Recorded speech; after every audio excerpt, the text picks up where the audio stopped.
in that first video I mentioned about how um, a lot of my creative ideas, a lot of my intellectual property is being like siphoned off. And I think obviously the answer is, of course, that we all have microphones on us at all times. Like all of my notes in here, I have tons of photos of all of my drawings and ideas, uh, like dozens of notes.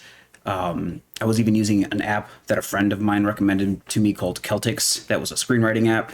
And I remember asking him specifically, it's like, hey man, do you like, it's cloud storage. Do you think other people who use the app can see your stories that, otherwise they shouldn't be able to?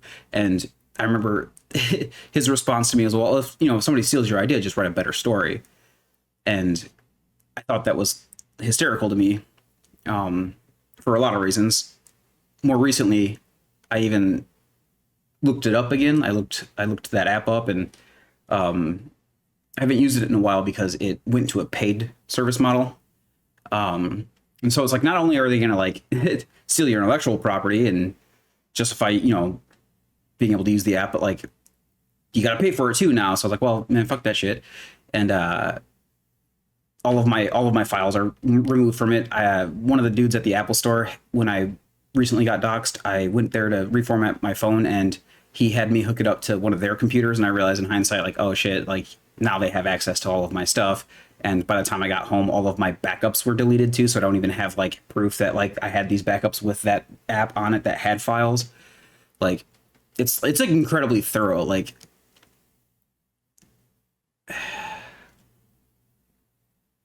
I digress. Like, I mean, a lot of it tends to come back to Apple, which is a religious cult for sure, right? Like, I mean, their symbol is literally the apple of knowledge of good and evil, right? So they have knowledge of everybody on the planet who uses their phones. They have information on every human being, everything that you could imagine, and they use that to, decide who gets to be successful and where everything goes, and they'll redistribute your ideas and stuff accordingly because like, oh, you're a problematic person, and this is fair. You're going to share your stuff with all these people. And I just don't see how that is really ultimately like like truly fair, right? Like it doesn't seem like that to me. Like, you have all the resources in the world already, right? You are one of the biggest like techno cults in existence, next to fucking Google and all the other ones. So it's like, how is it fair that you can so thoroughly destroy people's lives and redistribute their intellectual property according to your whims as judge and jury and executioner?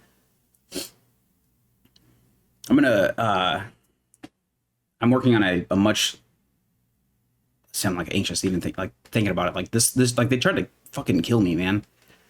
I'm working on a much larger, like longer, long format version of all of this stuff compiled together, with all of these different experiences.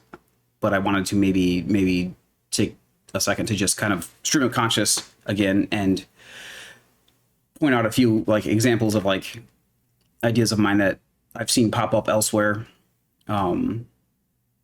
And not even just in like movies and video games and stuff. It's like technology and things that are being made based on like my notes. It's like unreal. Like man, it's like incredible.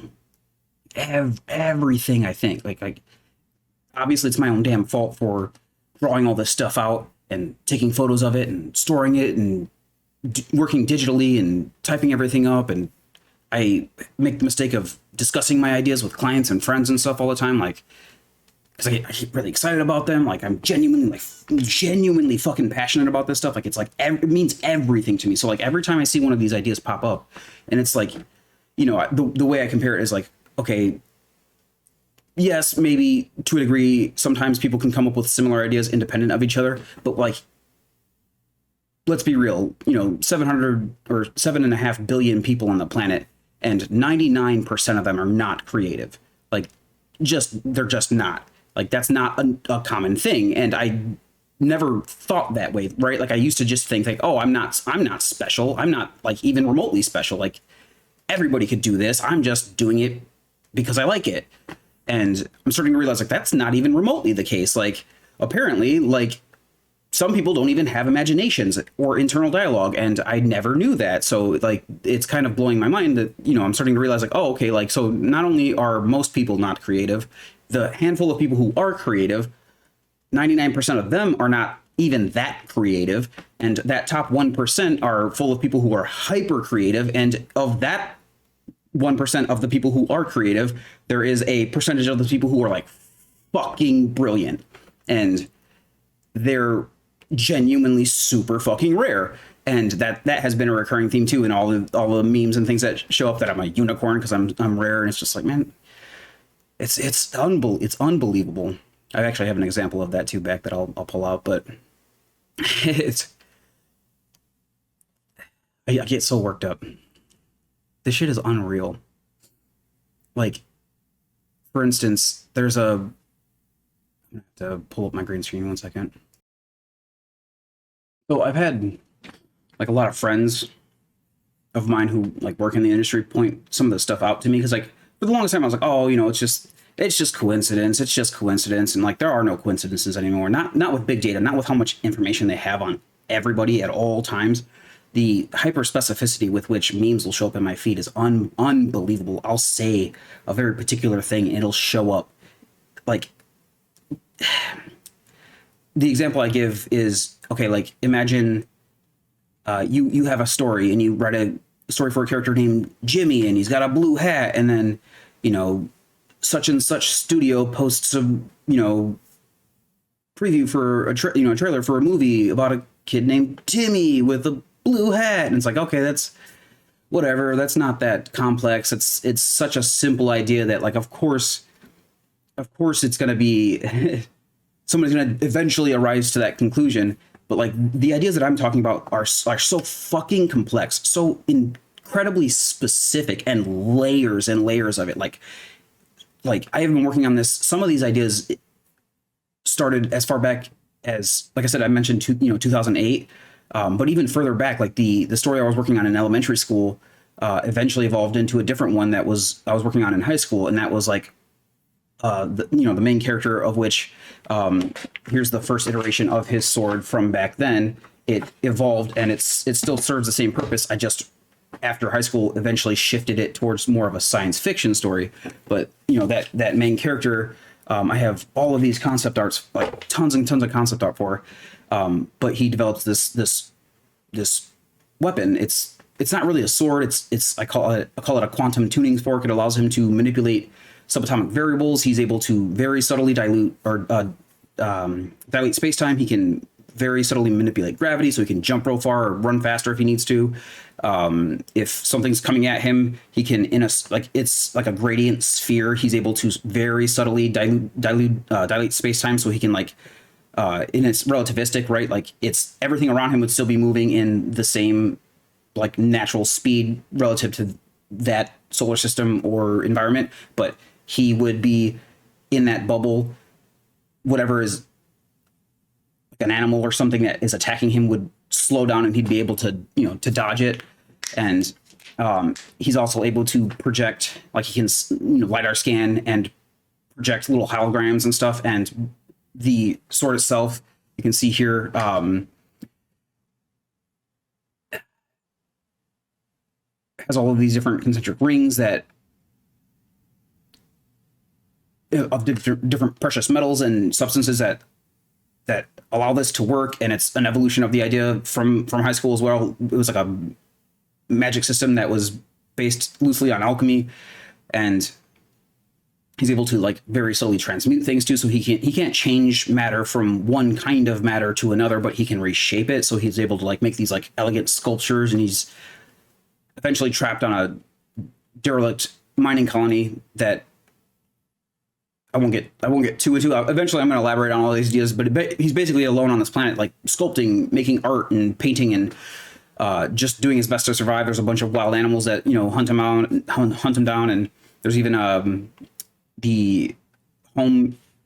me see, I have a sketch of this. He lives in a smart home, and that's part of the reason why why he even survives the catastrophe that strikes the planet, and the artificial intelligence that manages the home, desperate for new information, is like eventually escapes the home too, and is like hunting him through the through the wilderness, and he's able to with this device. It's a hodgepodge of found things. Like he has a different. Show you a quick illustration of him as well. So he has different like his gauntlet here. He has different gear and equipment that all work together. Like he's got let me see. He keeps his right hand shielded because it's constantly holding a trigger mechanism that allows him to create or execute macros basically for his device. He's able to, like I said, create holographic projections, and part of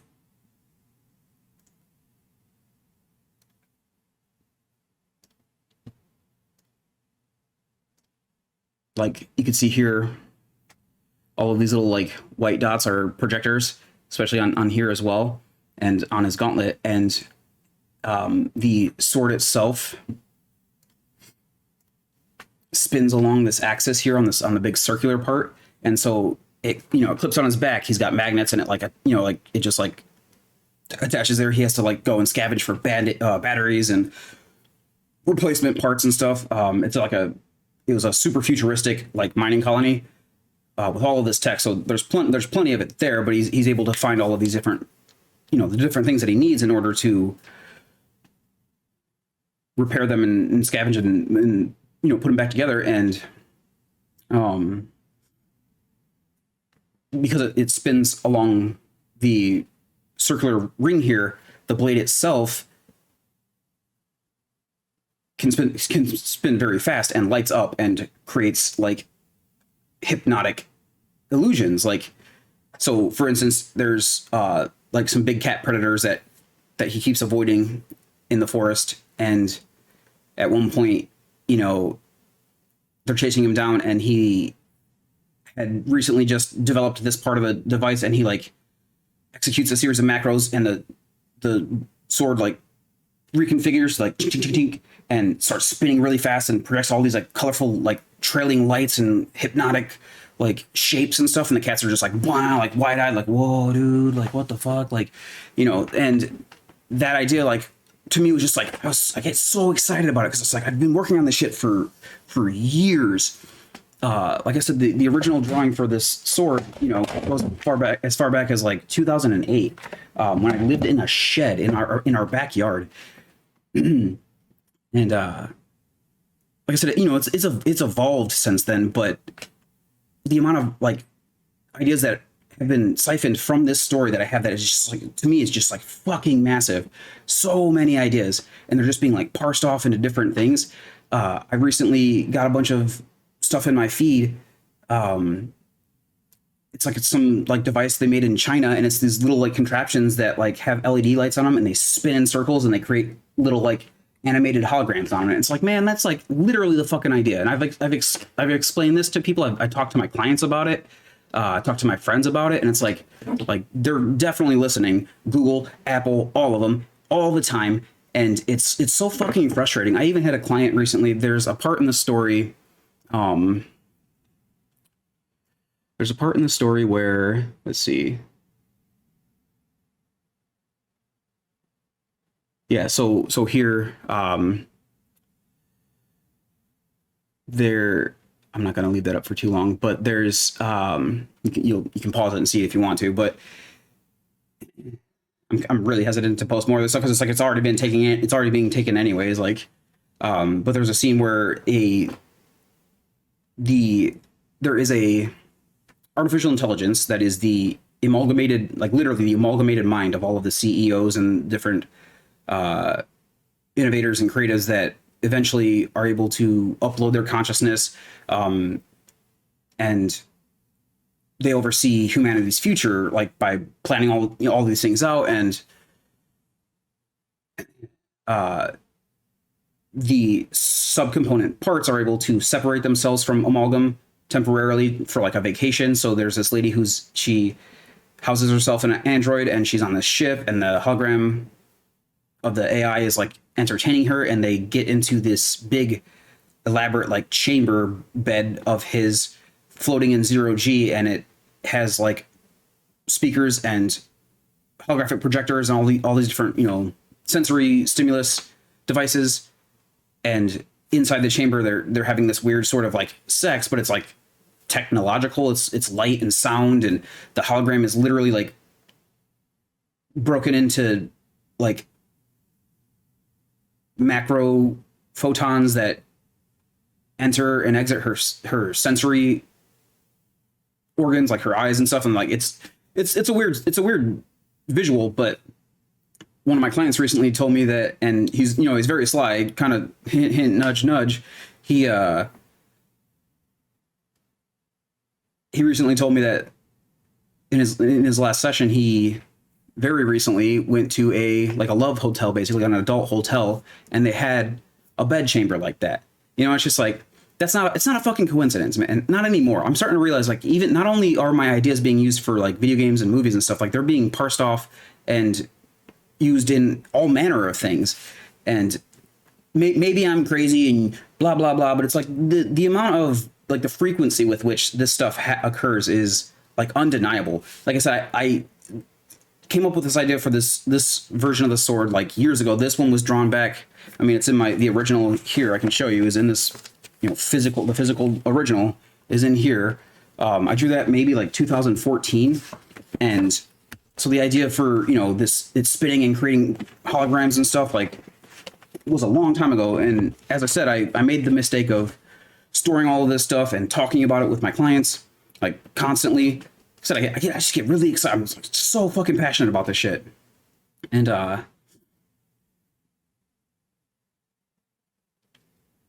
it's not a coincidence that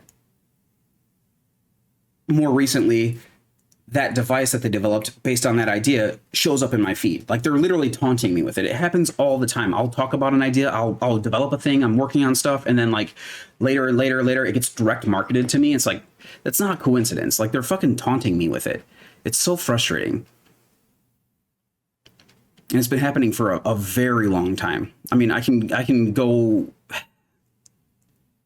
in the longer format video. I'm going to try to elaborate on all of them, but even as far as back in the shed in 2008, I came up with an idea for a short story called Singularity, and it's a dude who, at the end of space-time, theoretically, this story presupposes that the big crunch happens, which current physics models deny, so it's all hypothetical. But he's on a hyper advanced spaceship orbiting a singularity at the end of space-time as the universe has collapsed. And it gives that ship and him basically access to all of the information that ever was. And he's able to, because causality doesn't exist, he's able to basically observe anything that happened at any point, anywhere in space-time throughout all of the universe's history. And so he's, basically alone on this ship, and observing everything that ever was over and over for an eternity, and decides that he wants it to stop. And eventually the ship is so fast orbiting the singularity that it eventually catches up with itself, stretching because of its speed. And when it does, he's able to pluck quantum strings to communicate to himself, his past self, backwards through time, and so that he can sabotage the ship and crash it into the singularity and restart the universe. And I remember years later telling that same story to my friend Louis, who recommended the Celtics app, and my buddy Chris, who's also pointed out some of this stuff to me, and my girlfriend at the time in our apartment. And I remember her just being like what? And then the two of them were like, how would that work? Like, and it's like, well, obviously, like, space-time no longer exists. The causality wouldn't really work. Like, it's a higher order dimension. It would just, like, the rules are like all bets are off. The rules are broken. you're outside of space time, and they were just like, surprised by it. And it's one of those situations where I'll come up with ideas like that, and people think that I'm dumb because I don't understand like social situations. Like I'm not intelligent in that way. I'm not socially intelligent, but like I'm a fucking genius when it comes to this stuff. And I'm sick of like people trying to like beat me down and convince me that I'm like just this mundane idiot as they're stealing all of my ideas from me. Like it's like okay, maybe I'm socially retarded, but like I'm a fucking genius when it comes to this stuff, and you guys are just like vapid morons who can't come up with any ideas yourself, which is funny because then I get tons of stuff, memes in my feed that suggest that I'm like Tesla and that I'm constantly being stolen from, and like the meme that like the meme that Tesla is like, oh, I'm not upset that they didn't have any of their own. Or I'm not upset they stole my ideas. I'm upset that they didn't have any of their own. Like, no, at this point, I'm upset that you stole my ideas too. Like it's like I'm upset that you don't have any ideas of your own, and I'm upset that you're stealing mine. And they made the comparison to Edison, and Edison's like basically the meme's like, oh, well, at least I learned how to steal, and it's like that's not an admirable thing. Like that's not something to be like proud of. It's just like it's not even remotely like. At least I learned how to steal. Cool. So you're only going to get better at stealing. You're never going to get better at making up anything yourself. You're never going to like have that kind of inspiration. You're just going to get better at taking everybody else's shit and pretending like it's yours. I mean, and it just keeps going and going and going. Like the story in high school was, like I said, it was more of a gothic, like fantasy. Like real weird, multiple timelines, different realities, and each different reality had their own magic system, and they were all fighting for dominance over each other. All these different magic systems were trying to be the dominant magic system, and like there were some characters that were like fusing magic systems together, and the main character ended up finding a way to fuse like several of them. And each time they did, it would like merge the realities together. And so his scheme was like eventually he was like merging all these different realities. Dude, I've been working on this shit for so long. And I'm just being like harassed and made fun of online and parodied, and all of my ideas just being like redistributed to different studios that full of people who maybe they're creative, but like I can't tell because none of their ideas, like if they're stealing my ideas, they can't be that creative, right? Like I even had let's see, this is an example of years ago. I was just like, okay, I've been working on these illustrations and stuff for a long time, but the main character in the story eventually is able to travel between different realities in a hierarchical, multiversal, theoretical space-time. And in those different realities, again, some of the physics work a little bit different. Like some of the aliens have different properties and can do different things, and it's all a consequence of, in the story, in this one, it's and these are just rough draft outlines and notes and stuff, but it's one of the fringe human colonies on the edge of human civilization. They have all of these different colonies, and some of them are massive, intricate, multiple planets colonized on in their respective systems, and each colony has a moon base, a lunar base that has a system of like a contingency system to protect that colony, one of which is on the moon base. There are rail guns, and they're on mag lifts, like mag rails that can like shift and move any direction they need to across the surface of the planet or the moon, and redirect incoming asteroids, and potentially stop alien threats if should they occur ever. Like at that point in time, they haven't discovered alien life, but this is a point in the story in which they make first contact with an alien species, and the moon base itself has a system of concentric rings of like particle accelerators, thermonuclear reactors, and at the center of it is a massive contraption full of like devices that simulate gravity, graviton beams that they're able to simulate. And at the center of that is a core of quantum entangled photons that they, manipulating gravity and the electromagnetic field around the moon, are able to change the nature of. And the theory is that if particles like that, photons, were quantum entangled and separated, no matter the distance, it could be in separate galaxies. If they had came from the same source and were quantumly entangled and were able to be suspended in time and separated, and then if you could change the nature of one, it would instantaneously change the nature of the other, no matter the distance, like faster than light.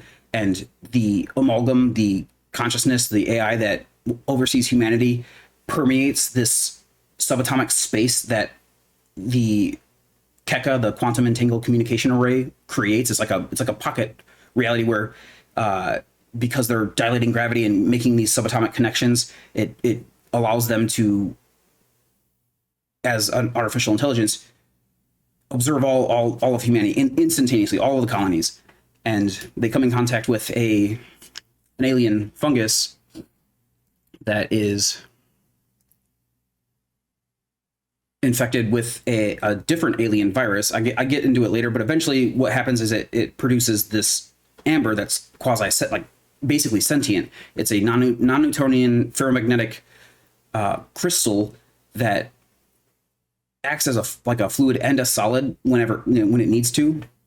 And because of how complex it is, it's able to detect neutrinos, which are subatomic particles that can escape the center of stars in direct line, like straight lines. So, and the reason that that's important is because photons, because they have a little bit of mass, can't. They bounce around between the other particles and atoms, the hydrogen and helium and whatever else that star is composed of. These photons bounce around and they can take a long time to get to the surface and get out. And then once they're out, they're free to go straight, but they bounce around. And the neutrinos, just because they have almost no mass at all, they just in a straight line, they just beeline right out of there.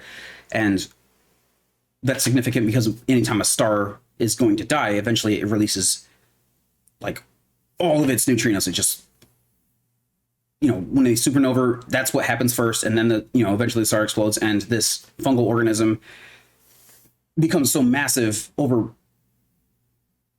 planets that the amber, acting as a photosensitive organ, can also very subtly dilate space-time, and it detects when neutrinos are coming, and it can know like when a planet or a star system is going to die, and basically like unfurl and bloom in that direction to absorb all that radiation. And the fungal organism itself is like infecting multiple star systems. And the reason that's significant is because I've seen that idea now pop up in a few different places, and it's like, it's such a fucking specific idea. How the hell would anybody else come up with this independent of me? It's not plausible that these ideas that are so fucking complex that anybody else would arise to them. It's just like, it's not realistic. Like, come on, man. Like, I'm not fucking stupid. So eventually the humans find a spore. They try to investigate it. It unleashes the amber, and it basically just wreaks havoc on that colony. And there is an orbital mining station that I'm like getting worked up now because it's so frustrating. There's an orbital mining station that uses drones to, very subtly redirect the asteroid belt around a gas planet into the station, and it restructures them. It uses like quantum lasers and the graviton array and all that stuff to break the strong nuclear forces between the molecules of the different kinds of asteroids, the different materials that they're made of. And the fungal spore eventually infects that and everybody on it, and sends a bunch of asteroids and drones, redirects them towards the moon. Obviously it's hyper intelligent, so it immediately starts like learning everything about humanity by assimilating them, and it ends up blowing up the moon base and causing a gravitational anomaly.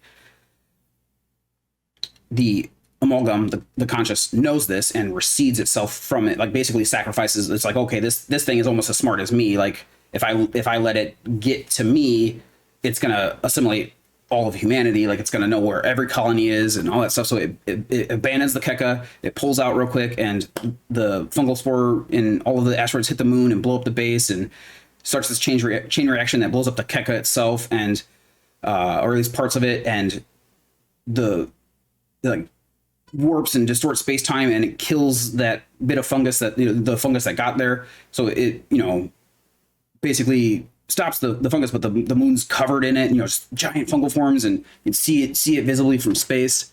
And it, as a consequence, the human colony is like just radiated with all this like cosmic radiation, and it kills almost everybody except for the young man that's like in the smart home that the father had developed, who was, you know, particularly paranoid and didn't, you know, like it's a long story. I'm not going to get too into it, but it's like so many details. And so what happens is eventually this young man is, you know, derelict on this fringe colony by himself and has to just like do his best to survive. He eventually escapes the smart home that is like has trapped him. The smart home gets cut off from the Keka. It doesn't have any new information. The AI there is like desperate for new information, and because the young man is a psionic, like basically quasi psychic,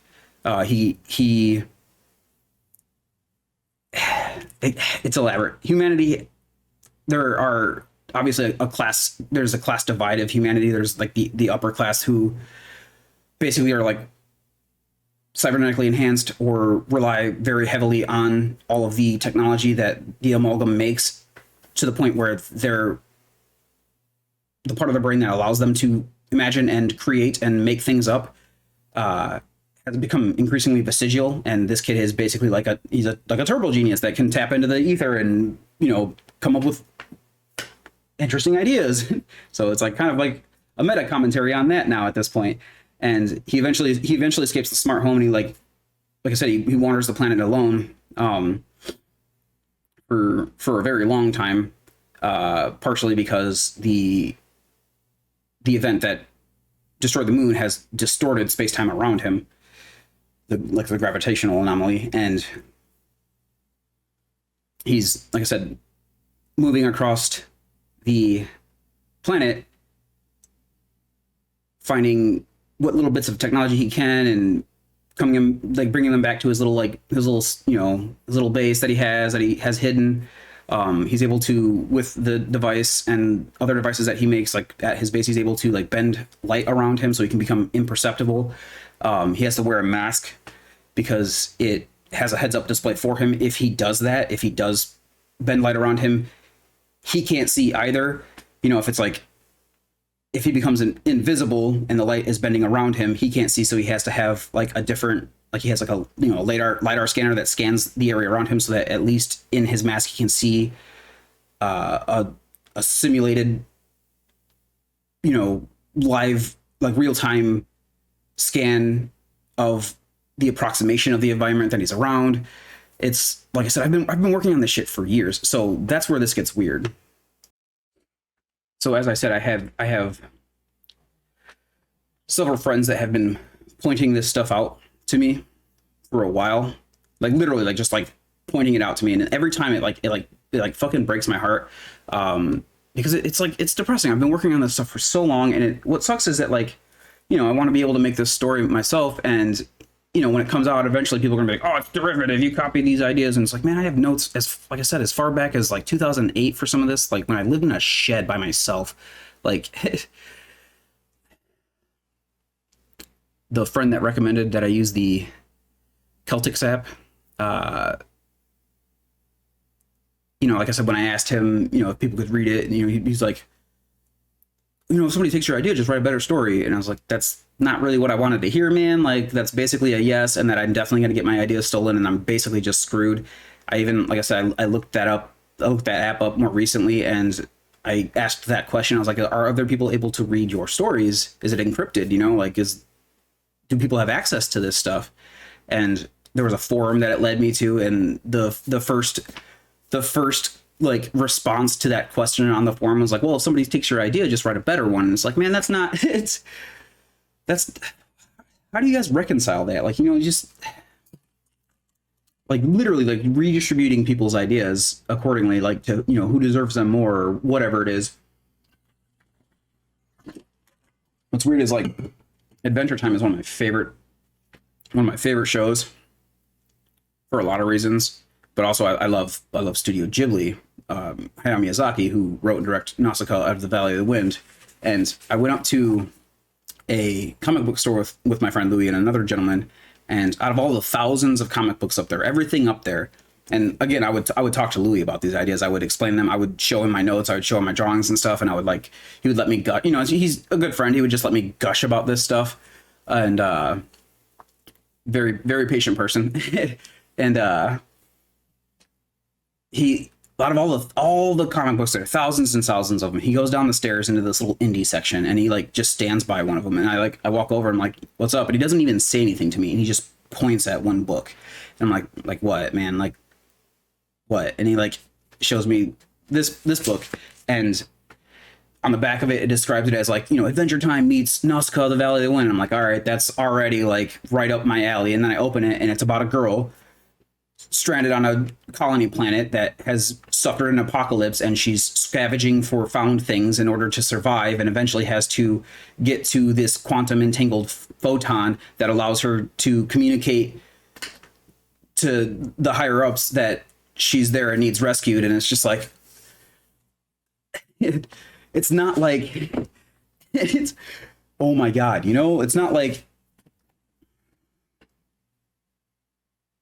And he pointed it out to me specifically. It's like it was intentional. He's like, hey man, like look at this thing, and it's like it's so similar, so fucking similar that it can't be a coincidence. I had all of these notes, outlines. I had, like I said, written some of these outlines, like the rough drafts for them, which were stream of consciousness. So they weren't great. They were just get the ideas out. But I had written some of them as far back as like 2014, 2015 in that app, and it's just like. I don't know. I'm so frustrated. There's more and more of it. Like I said, the story itself hinges on this series of particle accelerators and quantum entangled photons and graviton arrays, this huge device that they're using and updating to communicate through the vast expanse of space-time. And it gets summarily destroyed, and it opens up basically a gateway that allows the main character, to eventually acquire that as a resource, like acquire the devices up there, parts of them at least, and he's able to like jump through space and time, and he ends up in different realities and has all of these different adventures with different aliens and stuff. And it's like here, the idea was that a lot of these different realities would have their own art styles, and again, this was years and years ago before Into the Spider-Verse came out, and the trailer for Into the Spider-Verse 2 had even released. So it's like that's like one of the main premises of that entire franchise. It's just like, I know that there are other people who are creative. Like, I'm not saying that it's impossible that other people would come up with similar ideas. I'm saying it's improbable that this would happen with such frequency, and that it would be like marketed to me all the time. Like literally, like I'll talk to a client about this stuff, and then they'll like months later or sometimes years later, they'll be like, yeah, hey man, like remember that idea you had? Like we made it. And it's like, cool, dude. Like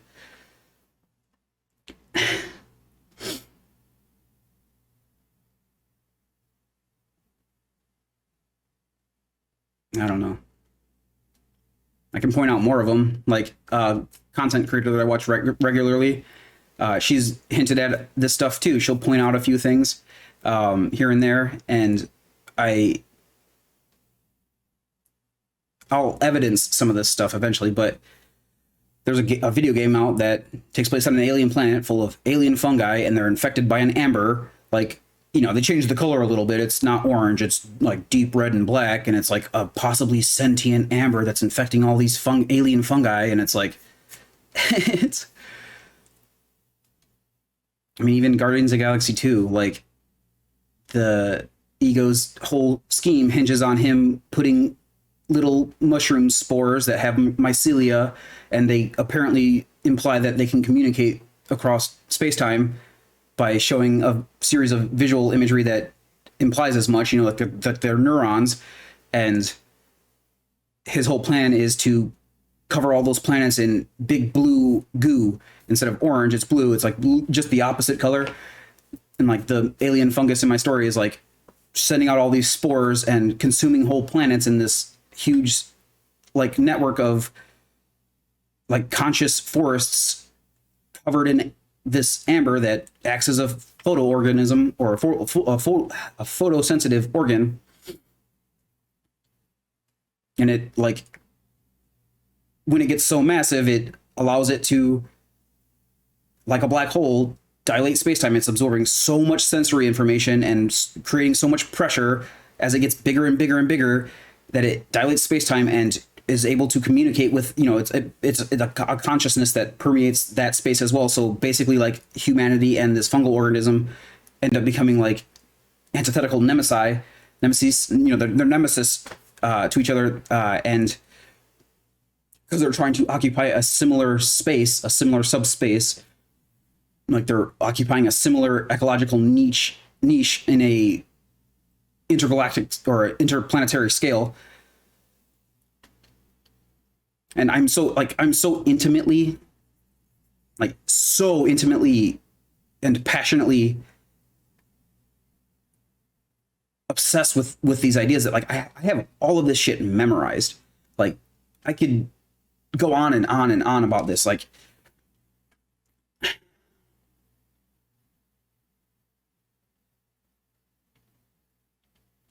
I don't know. I'm gonna have to wait for I'm gonna keep working on the big video that has a much more linear format. I'm gonna have all of the examples of this stuff in there as much of it as I can.